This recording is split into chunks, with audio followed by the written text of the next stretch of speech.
কোর্টের বিবাহ বাতিল। কোন মহিলা যদি অভিভাবককে বাদ দিয়ে কাজী অফিসে বা কোর্টে বিবাহ বসে, তাহলে সে বিবাহ বাতিল, ওটা জেনা। যতদিন পর্যন্ত বিতে দুইজন সাক্ষী নিয়ে সম্মতি না জানিয়েছে ততদিন পর্যন্ত এটা জেনা। বাপ পরবর্তীতে রাজি হয়ে গেলেন, এই রাজির দাম নেই। দুইজন সাক্ষী নিয়ে বরের সামনে জামাইয়ের সামনে বলতে হবে, আমি তোমার বিবাদে রাজি।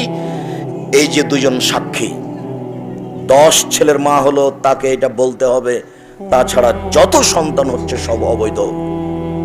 কোর্টের বিবাহ বাতিল, কোর্টের বিবাহ বাতিল, কোর্টের বিবাহ বাতিল, কাজী অফিসের বিবাহ বাতিল। আবু হুরায়রা রাদিয়াল্লাহু তাআলা আনহু বলেন, রাসূল সাল্লাল্লাহু আলাইহি সাল্লাম বলেছেন, লা তুসাব্বিজুল মারাতু আল মারাতা ওয়ালা তুসাব্বিজু নাফসাহা। কোন মহিলা কোন মহিলার বিবাহ দিতে পারে না, কোন মহিলা নিজে নিজে বিবাহ বসতে পারে না, কোন মহিলা কোন মহিলার বিবাহ দিতে পারে না, কোন মহিলা নিজে নিজে বিবাহ বসতেও পারে না।